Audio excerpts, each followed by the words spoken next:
Today, a sitting senator calls for Vladimir Putin's assassination and more craziness in the world. Trust me, there is not a lack of craziness, and we have got it all, and it all starts right now.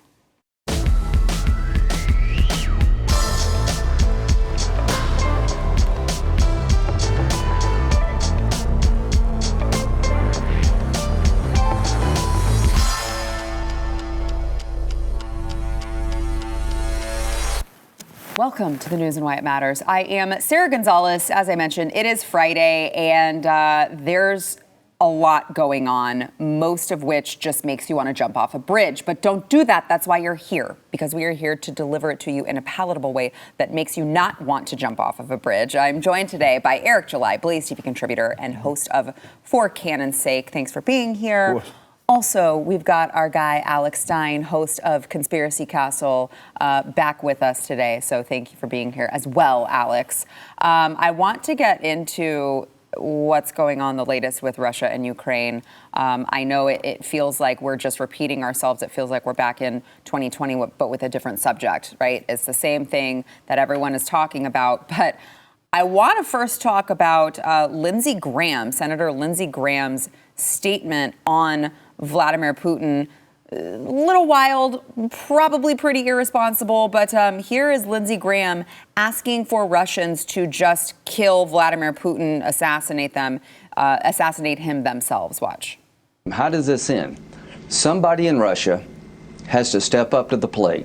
Is there Brutus in Russia? Is there a more successful Colonel Stauffenberg in the Russian military? The only way this ends, my friend, is for somebody in Russia to take this guy out. You would be doing your country a great service and the world a great service. I just don't feel like if the United States does not want to be involved, that they should be making comments like that, inflammatory comments, calling for someone to assassinate freaking Putin. But what do I know? He went on. You may think, well, maybe he just misspoke. He did go on and tweeted about it later on. He said, is there a Brutus in Russia? Is there a more successful Colonel Stauffenberg in the Russian military? The only way this ends is for somebody in Russia to take this guy out. So he doubled down. He said the only people who can fix this are the Russian people. Easy to say, hard to do. And again, I think went on to try to double down and act as if he did not just completely and irresponsibly call for the assassination of a world leader? Sarah, they're not going to be happy till World War III happens. It really seems like that's what they want. I mean, seriously, just the diplomacy of a guy like Lindsey Graham, who's been in politics forever, he knows you're not supposed to say, oh, we should kill Vladimir Putin. Right. He knows that that's not a diplomatic way to be. So they're encouraging us to have a world war. I don't think there's any doubt in my mind about it now. Why? Because the military-industrial complex wins. Right now, the country is being run by multinational corporations like Halliburton, like these energy companies. Like the people that are going to benefit most from the war are the people that are in power and that can get the political action committees to make the legislation work. So, let's all go kill Russians when nobody wants to kill anybody. I know Eric's a libertarian. Eric, what has war ever fixed, ever? I mean, is there anything that you know about? No, I mean, there's two ways to look at this. Obviously, the one being is people are going to look at his position and Lindsey Graham and say that, okay, why on earth would you suggest something like that? I will say this, and this is where some people disagree with me. The one part that he wasn't wrong with, unfortunately, is the part that I see a lot of people griping with. It is 100% up to the Russian people to deal with Putin. That's not an opinion, that's a fact. Much like it's up with us to deal with the Bidens of the world and all of that. Now, when you see someone in that position say something such as harsh like that, because he's just flat out like, we need a Brutus. Y'all, take him out. Take him out. It sounds blunt and it sounds jacked up, and it is. And it coming from him, let's say any event that, and he knows this, any event that something does happen to Putin, who are now everybody going to look to? They're going to look at they're going to look at, oh, well, did you have something to do with that? Right. And of course, you wouldn't be off brand if you assumed that he did have something. That would be right on course for the United States to then fund someone to take out Putin. Hell, from both sides of that little war. Right. I wouldn't be surprised at that at all. So I get it. But yes, the truth is, regardless, it is up to those country folk to deal with him, much like it's up to us to deal with the folks there. But yeah, when you hear someone in a position like that, it sounds really, really jacked up. So if it's up to Russia to deal with Putin, then probably we could gather that it should not be, a United States senator should not be making inflammatory comments like that to contribute to it, right? It's like, it's okay, if you're going to stay out of it, then stay out of it. But we seem to be doing this dance of like half in, half out. We won't do any sort of like reasonable, not sanctions, but actually not buying their oil and gas. We won't do anything like that, which would hit them in the pocketbook way harder than any of these stupid sanctions. So we won't do those things. But we will have a sitting senator call for the assassination of the leader. Like, it's just not adding up. Well, it's making me mad, all the virtue signaling. Like EA is, they took out, that's an electronic arts, a big video game company. They took out all the Russian teams from their video game company. It's so stupid. And then you look at Madison Cawthorn, who even said something almost even worse than what Lindsey Graham said. He went in front of the House and said, we are the we're the best army in the world. And he quoted Toby Keith. He said, it's the American way. We'll put a boot in your ASS. And he said it seriously. I know we don't have the clip, but these politicians, like I just said, I reiterated, they want World War III. They want this turmoil, and they want to bring us into it, because look how fast the media got rid of the pandemic. Nobody's even talking about the pandemic. They love this. I like that you brought that up, Alex, because here's another one, and it will resonate with you. Specifically, the International Cat Federation banned Russian cats from their competition. Like, that's racist. I'm like, what does that do? You had Eric Swalwell, who was calling to just send back all of the Russian students who are here legally. They're here, they're students. He's like, maybe we should just send them all back. Maybe we should just get rid of them. Maybe we should just kick them out. It's like, you guys, you are the same people who would not let us say that a virus originated from China because you were worried about discriminating against them. Yet you are totally fine throwing all these people to the wolves because of where they were born, which obviously they had no control over. It's so wild to see. Even you don't even have to go to China, deal with pockets of the Middle East and people looking at like Islam and all of that. And it would be a completely different position. You were called racist in the event that you even mildly suggested that people look more so into this. I remember that whole deal for a decade. But it's not like these guys are going to do anything to become more self-reliant, which, if there is a nonviolent solution to this whole deal, that's exactly that, particularly with, like we've mentioned on the show, oil. And what is it, 10% of it that's being imported, of our maybe energy consumption is we're getting from Russia. From Russia. That's a problem.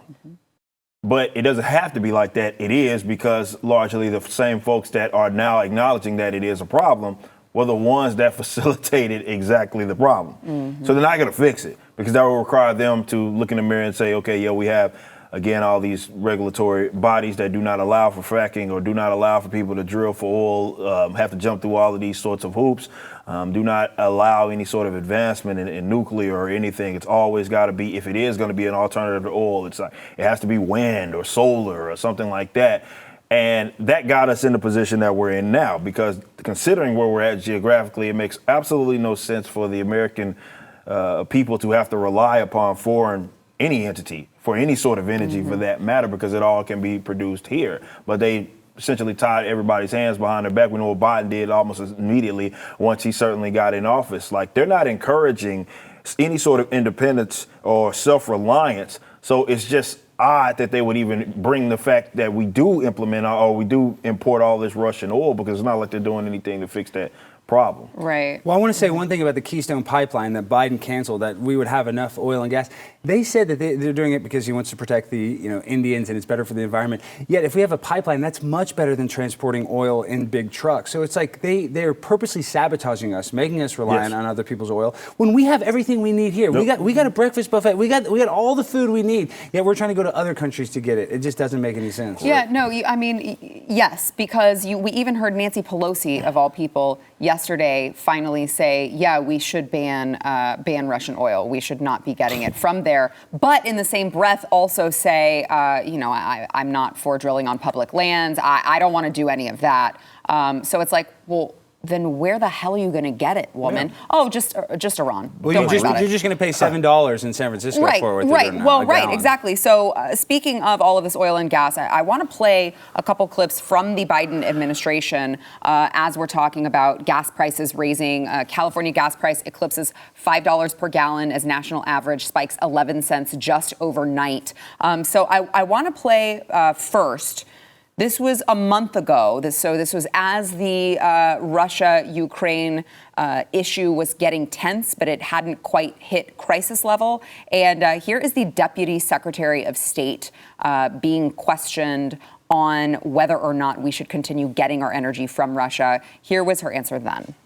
Should Europe and the West divest, Western Europe and the Western world divest of Russian energy, in your opinion?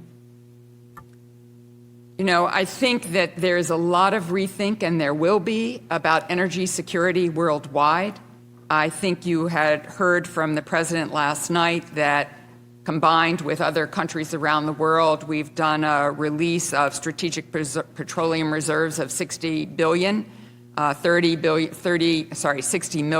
million from the United States. But no was your answer. But I do think that the whole world is rethinking energy security over the long term. There will be a transition era. It is not only in our national security interest because of situations like what we're currently facing, but it is in our national interest because climate change requires it.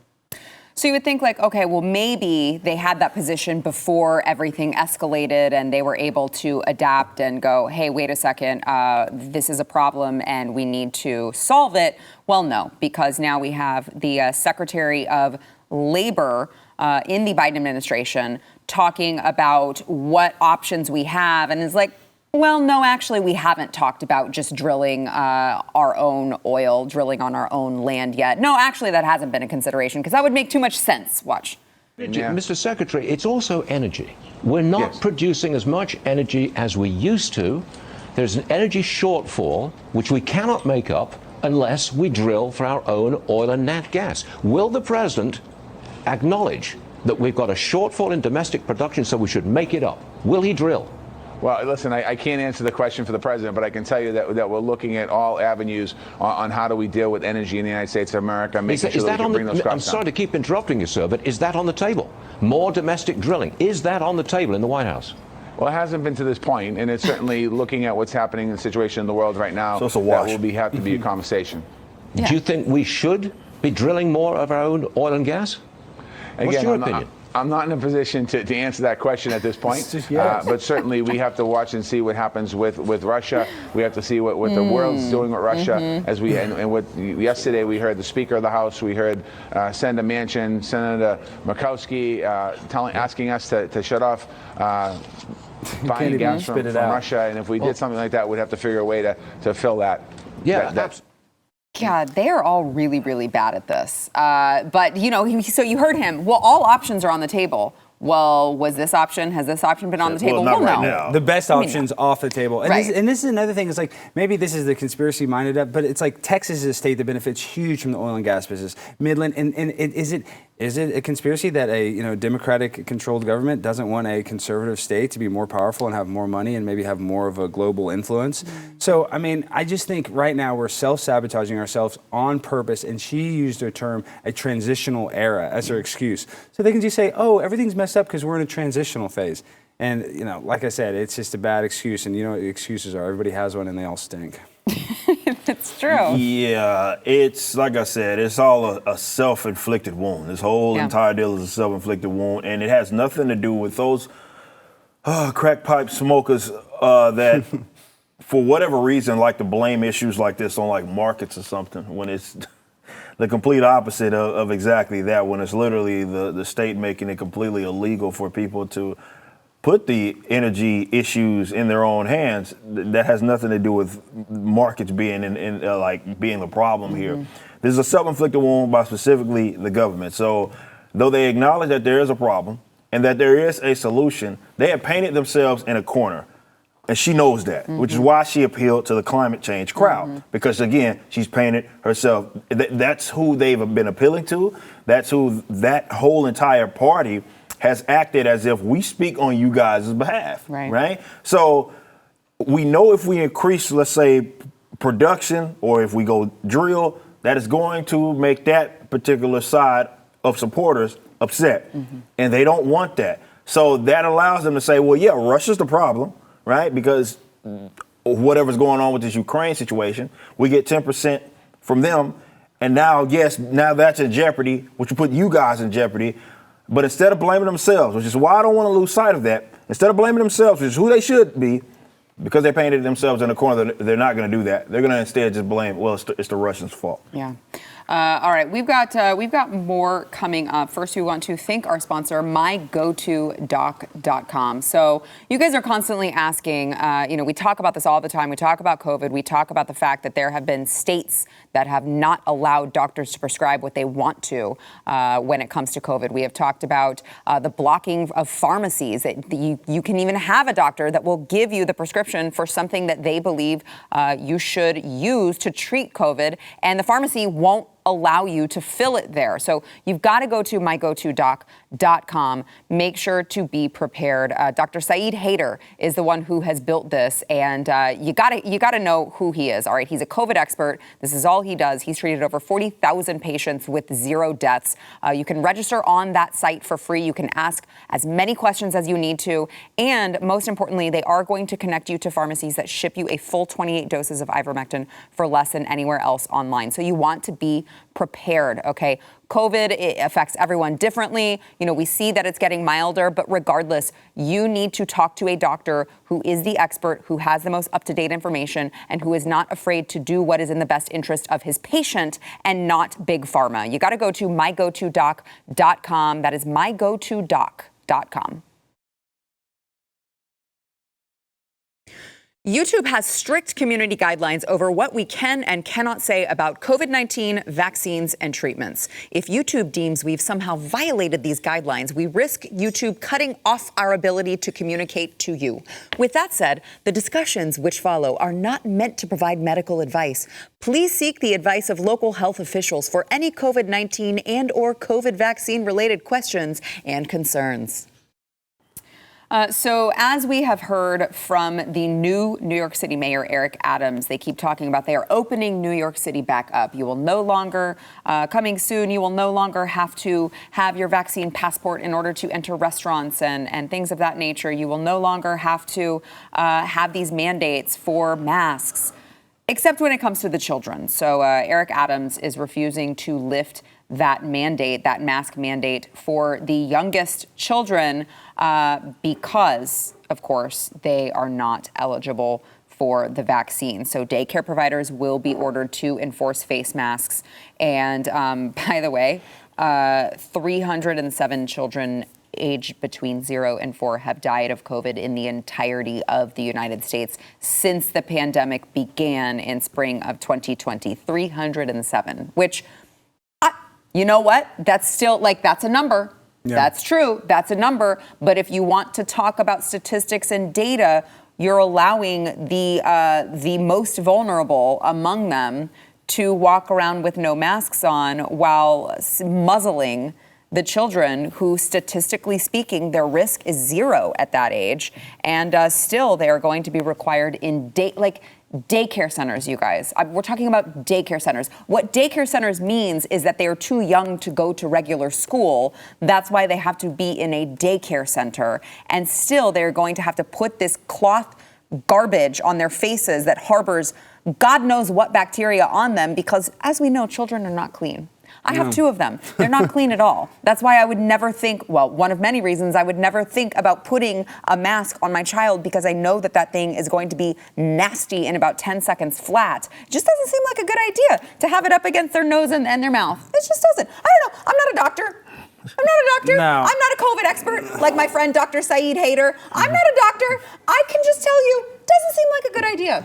No, but see, this is why they're doing it, because I said this earlier to you in private, it's all about indoctrination. They want to get these kids so young with the public school, they want to get them used to the mask so that when they're older, they feel almost uncomfortable without it, because in that same state, the same city in New York City, there's people protesting to keep the mandates going. So they're under so much trauma-based mind control, they can't even imagine a future that is not the new normal. They love the new normal. So it's really sad how brainwashed these people are and stuck in this like mass formation psychosis. Yeah, it's true.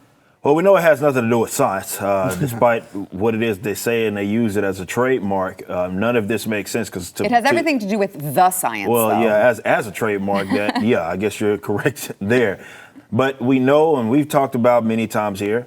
Look, they're the least vulnerable population. Period. Not an opinion. That is a statistical, verifiable fact. Mm-hmm. So, of all the people that shouldn't wear it, it probably should be them not wearing it. Right. If there is to be a demographic, and I would say nobody obviously should be required to wear it. But you get what it is that I'm saying when you bring up the numbers it is, and then you talk about hospitalizations. When we talk about basically it's zero in terms of their risk of hospitalization and or death, it is basically zero. I mean, let me just tell you this. A February study, this was from the American Academy of Pediatrics, found that children under 5 accounted for so this is there's a zero in front of the point, all right? 0.026% of COVID deaths. Exactly. So it's zero. Literally, right. It's literally zero. Statistically, that is zero. That is zero. Yet they are, for whatever reason, and I know it's difficult for us because we're in Texas, and we haven't been dealing with this charade for a while. And I always have to, we come on the show, I'm like, wow, there's people that still doing this bull crap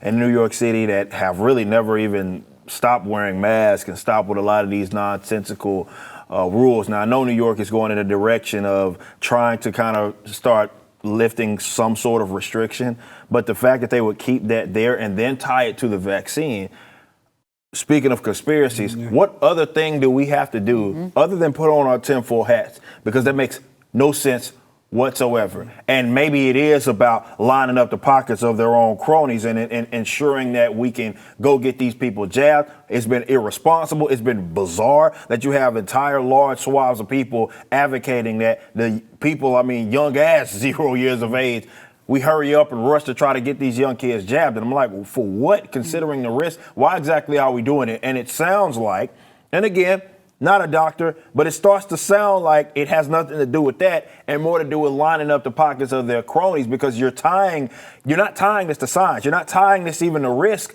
or data analysis or anything. You're simply tying it to we won't lift it on them because they can't get vaccinated. What does that have to do with the risk that is generally associated, let alone, if we want to really talk about risk, that age demographic going all the way to get double jabbed as well as boosted and all of that, and if that will even benefit them, maybe it will go the opposite route, if you know what I mean. What other way do we have? Safe and effective, Eric. It's the most safe and effective. Safe and effective. There's no side effects. Myocarditis is not a thing among young people. Yeah, it's just a mild heart infection. It fixes itself on its own, too. You just go to you don't even have to worry about it. Not at all. Just forget about it. It's easy. But that's the frustrating thing. And I'm personally not a parent, but I can imagine being in that situation and just seeing these people, the politicians, public health experts who are cronies as far as I'm concerned, sit there and advocate that their children basically have a muzzle placed upon their face, and they can't even explain to you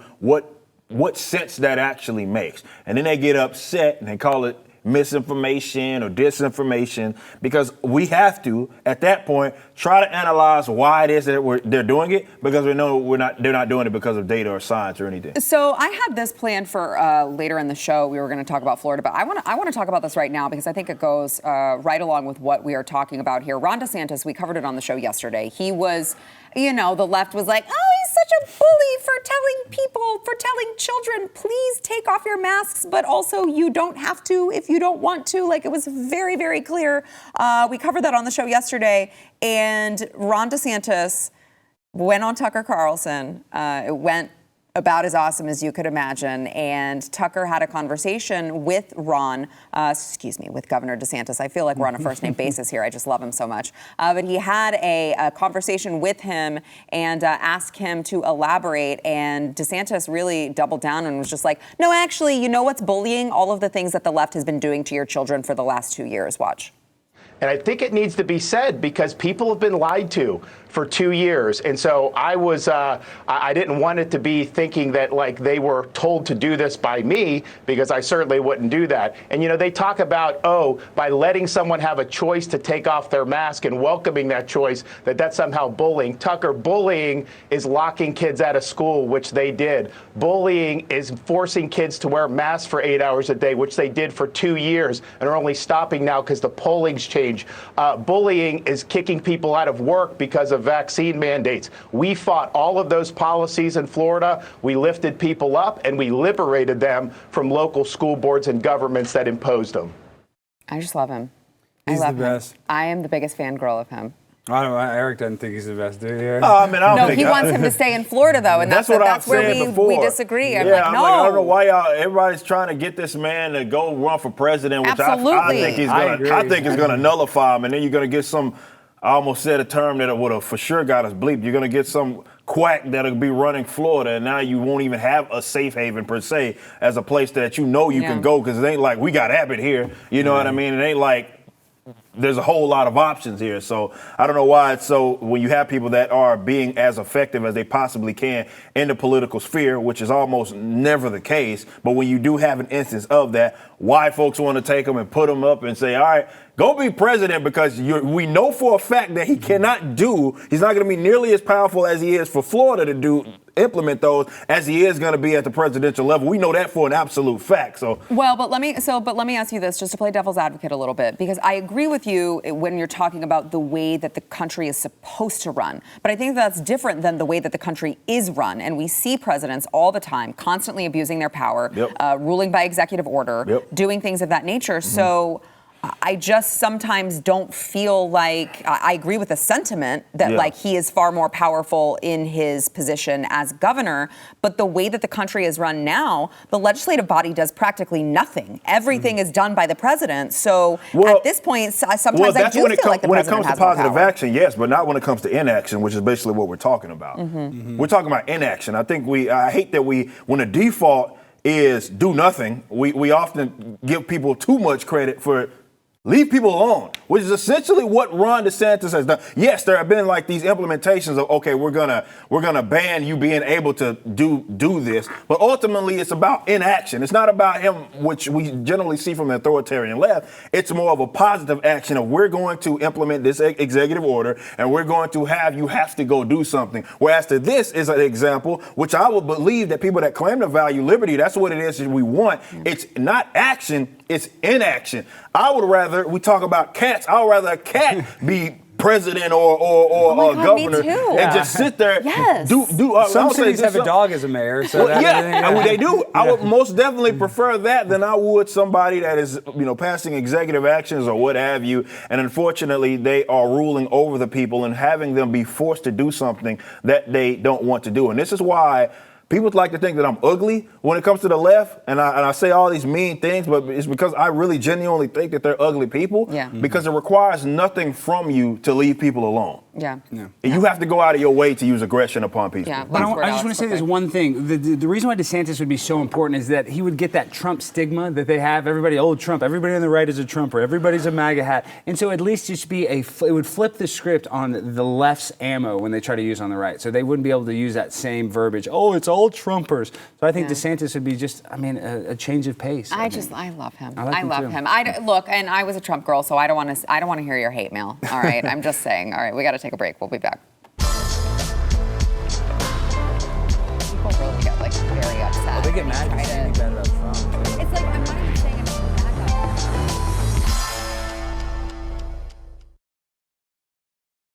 Iowa Governor Kim Reynolds signed a bill yesterday banning biological males from women's sports. She said this is a victory for girls' sports in Iowa. No amount of talent, training, or effort can make up for the natural physical advantages males have over females.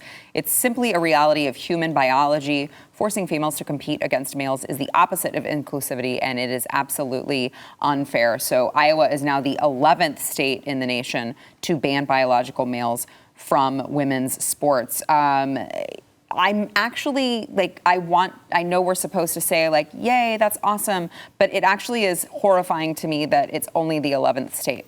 Yeah, it's kind of sad that we even have to make these laws because you would think women's rights, that's what we're so pro women's rights. Right. Yet the only people that get affected when Leah Thomas wins a race is a woman loses, gets second place, the true winner. So yeah, I think this is important, but it's kind of sad that we actually have to have legislation saying, you have to have 36 months of gender hormone therapy and you can compete against these girls. All those rules are obnoxious. We don't need any of them. It's actually ruining sports for young kids when sports are actually pure and good and innocent, not the pros that are making all this money.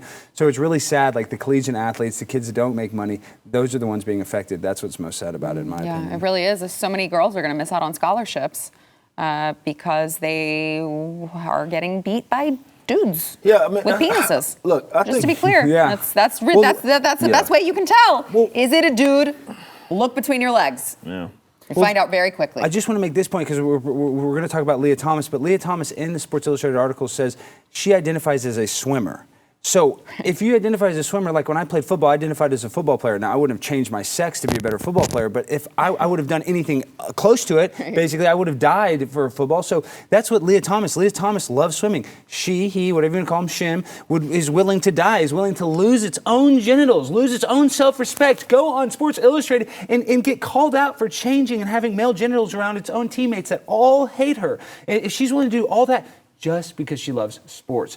So imagine the passion those other girls had that are getting second place losing to Leah. They probably have that same passion, and they don't have that same physical, biological advantage. So it's really sad. Yeah. Yeah, it's a stupid thing that stuff like this has to, we always go through this process of legislation and all that. I'm like, this is a problem that should have never been a problem, and it shouldn't be a problem. And really, it comes back to the, whether it be the NCAAs of the world and all these kind of sports hacks, AAUs and all that, which are really hack sort of organizations that facilitate non-professional sports, and they are very political. A lot of them have been. I was a collegiate athlete, for you guys that don't know, and being a track and field Division I athlete for 4 years. Well, I guess 5 if you include the red shirt year. And stuff like this, of course, impacts our sport so much, but it just goes to show how goofy the conversation got, that this is even a controversial thing, that we've gotten to the point to where people are having to make some sort of legislation to acknowledge a biological fact.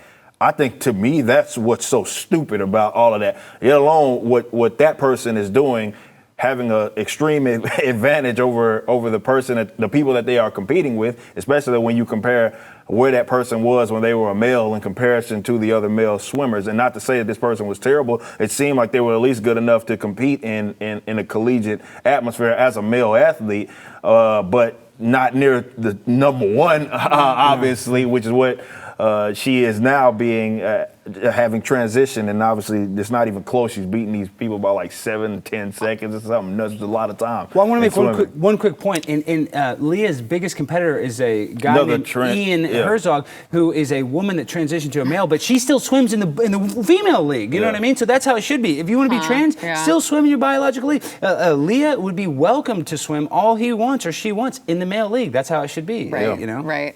Right. So on the topic of how crazy the world has gotten with transgender everything, Conservatives of Texas chapter at the University of North Texas, they decided to have Jeff Younger on campus to give a discussion. Now, Jeff Younger, you guys may remember his name. We've covered it on the show. He is not only a candidate for a seat in the Texas House, but he is also the father of 2 twin boys who he has been in a battle for custody with his ex-wife, who is a pediatrician, who has tried to transition one of the twin boys and, very severely, very radically tried to get this boy to be a girl. At 3 years old. At 3 years old. So that is the same Jeff Younger that we have covered on the show. But you know what? The conservative group did not get very far because they had all of these, I don't even want to call them protesters. I feel like that's not even properly doing it justice. Disruptors. These disruptors came out, and when I say they just shouted in their face, I really do mean that these people are 110% mentally ill. Watch.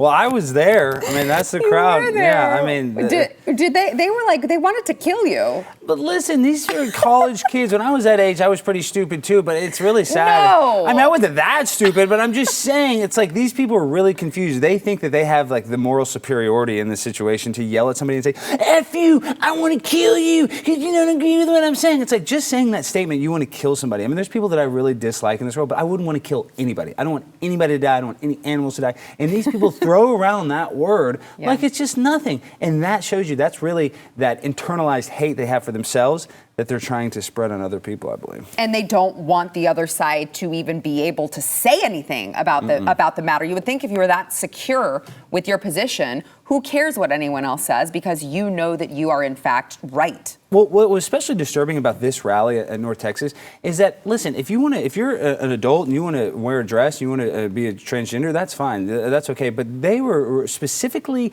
advocating for transgender children, and they actually will say, which is a total lie, that gender replacement therapy is reversible. But that's not true, because your maturation is a limited time. So if you mess up that limited window of when your body's developing, it's going to have lasting effects. No doubt about it. Yet these people are so disconnected with reality. They say, "Oh, just give them hormone blockers, puberty blockers. It's reversible if they change their mind." And it's really evil. It really is. So in the crowd that you saw, Alex, when you were there, was it like, do you think anyone had showered as recently as like a week? Or do you think it was like 2 weeks? They wanted to be edgy, so they all stunk. I mean, they really, I mean, they want to be like, almost off-putting. I don't even know how to describe it. They don't want to look nice. You know, not that matters. You don't have to look. Not everybody gets to look nice like you, Sarah. Well, look, okay, hold on a second. Can we just? I know we have to go to break in a minute, but can we pull this just a still of this lovely lady, female Shin? I don't know. I think it's a girl. That's got to be a girl, right? That's a girl. Yes. Pronouns are he, and they, which I don't understand I don't understand that one, but I will get into that. We won't get into that. That's for a different day. That's not trying. That's not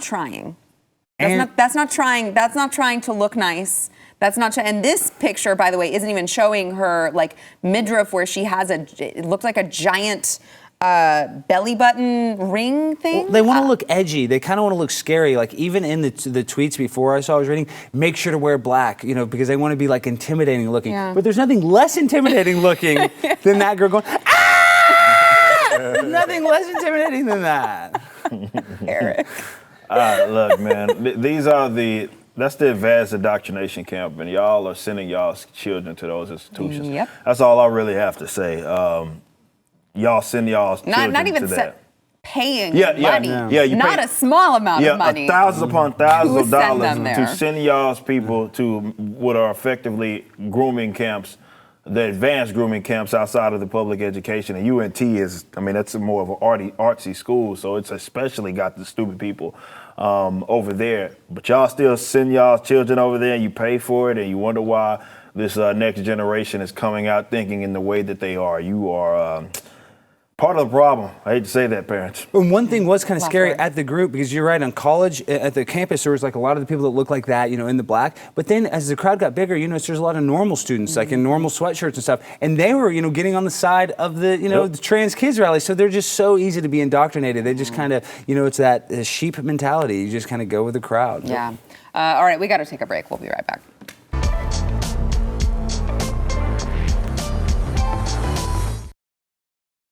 The United Methodist Church, we're speaking of LGBT issues. Well, primarily we were talking about the T, but LGBT issues as a whole. The United Methodist Church, this is one of the largest Christian denominations in the country. They are going to officially undergo a splitting in the coming months. This is ending a years-long internal disagreement over LGBTQ issues.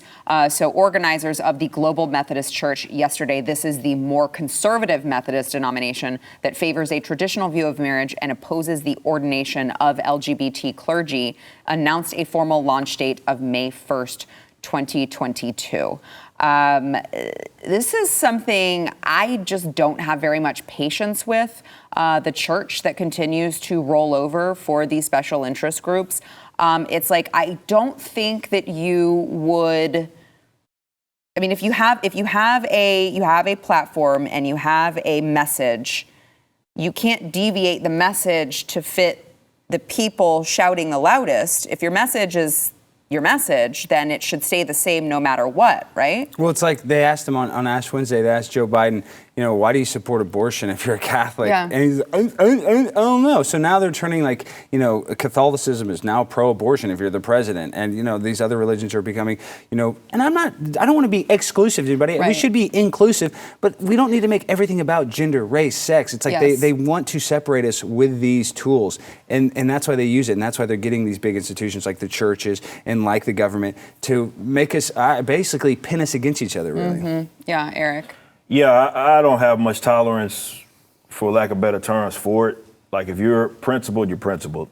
And there are certain things, even if, and this has been my approach to the church forever, it doesn't matter even if everybody in that bad boy is sinning up and down. Right. It's irrelevant.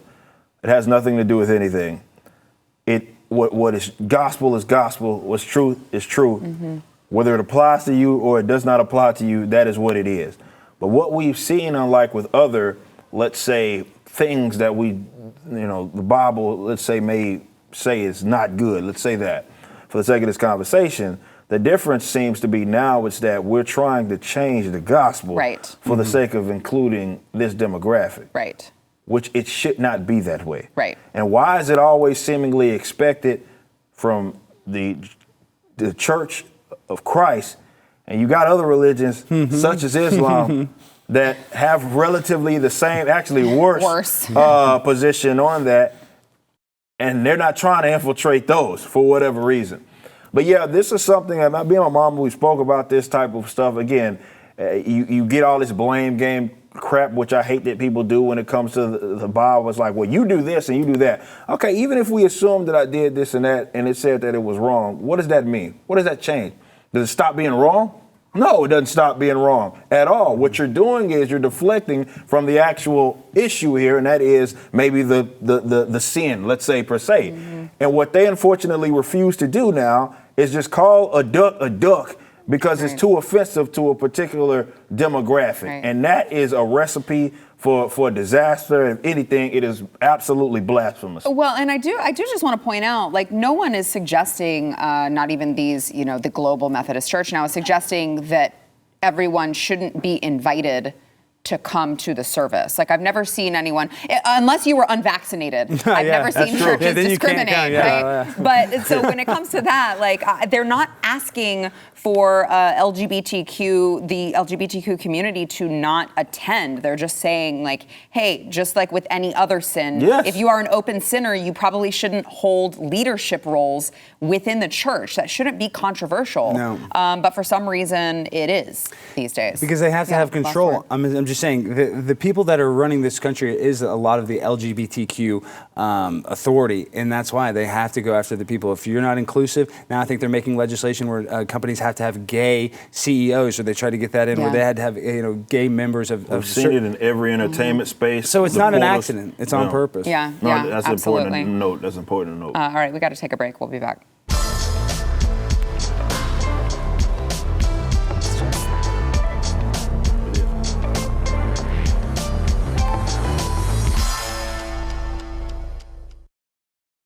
All right, so it is about to be the weekend. I want to know what you guys are doing this weekend. Well, this one always, I'm like, I don't know if I want to know, but I got something cooking that's going to be so big. Beto O'Rourke is having a rally in Dallas at Northwest Haven Church on Sunday at 2 o'clock. Everybody needs to go there. Primetime 99 is going to be there with a camera. I'm going to be going buck wild. I'm about to troll Beto worse than he's ever been trolled in his. And I'm going to troll him so hard that I can even openly admit that I'm going to troll you, Beto. And I'm coming for you. This will be my most viral video this Sunday. Really? I'm predicting. We did invite Beto to come on the program, and we haven't. So far, nothing. What a coward. That's what I'm saying. If these people really are, they believe what they're saying, you should be able to go on right wing, left wing. It doesn't matter which wing. It's on the same bird. Go speak to these people. But no, he will never do it. He'll never come in the lion's den. He never will. What are you doing, Eric? I don't know. Playing some video games. Elden Ring's out. Babylon's Fall is out. What about the new Batman movie? You gonna see that? Nah, I'm done with it. I'm done with it. It's too woke. Don't forget to subscribe to Conspiracy Castle on YouTube. And for Canon's sake, Eric July. Thanks, guys. Thank you.